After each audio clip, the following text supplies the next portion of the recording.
عرض ادب خدمت تمام بینندگان عزیز. قسمت مجموعه و احتمال رو از فصل اول شروع میکنیم. بچه‌ها احتمال پارسال خوندیم، یه فرمول کلی داشت. احتمال رخ دادن یک پیش آمد میشد برابر با خط کسری. صورتش چی بود؟ تعداد حالتهای مطلوب، یعنی اون تعداد حالتهایی که سوال ازمون میخواست. مخرج چی بود؟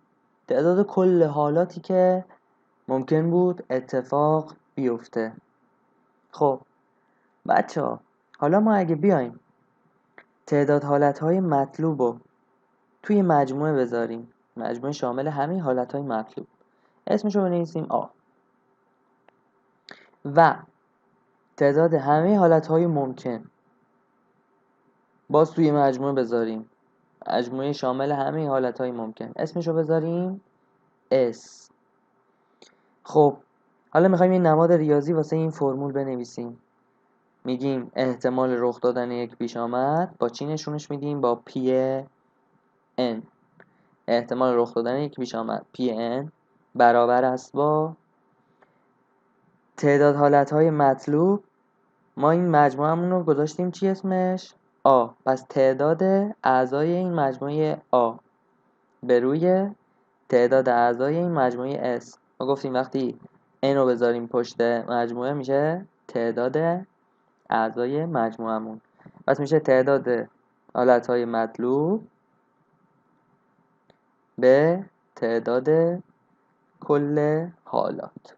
خب مثال، تاسی را میاندازیم. احتمال هر یک از پیش آمدهای زیر را حساب کنید. عدد رو شده اول باشد. خب میایم اول ما میگیم کل پیش آمدهامون چی هن؟ وقتی تاس رو بندازیم معلومه دیگه، مجموعه اسمون چیه؟ کل حالاتمون از 1 تا 6. وقتی تاس رو میندازیم یا 1 میاد یا 2 یا 3 یا 4 یا 5 و یا 6. سوال ازمون چی خواسته؟ گفته عدد رو شده اول باشد. خب تو اینا کدوم عددا اولن؟ 2 3 و 5. پس مجموعه A مون میشه چی؟ 2 3 5. خب اعضای مجموعه S چند تان؟ 6 تان. اعضای مجموعه A چند تان؟ 3 تا. خب فرمول چی بود؟ پی ان میشد تعداد حالتهای مطلوب به کل حالات. NA3 کل حالات 6. 3 ششم یا 1 دوم. سوال بعد، عدد رو شده بزرگتر از عدد رو شده از 6 بزرگتر باشد. خب بازم کل حالاتمون وقتی تاسو میندازیم یا 1 میاد تا 6.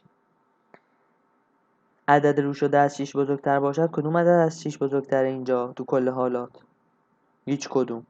پس مجموعه آمون میشه تهی. پی ان فرمول برابر است با تعداد حالتهای مطلوب به تعداد کل حالات. خب تعداد مجموعه A چی میشه؟ مجموعه تهی 0 دیگه. تعداد مجموعه S چی میشه؟ 6. پس 0 تقسیم بر 6 میشه 0. سوال بعد، عدد رو شده از 7 کمتر باشد. باز کل حالات رو می نویسیم. مجموعه S وقتی تاسو میندازیم از 1 تا 6 شه. عدد رو شده از 7 کمتر باشد.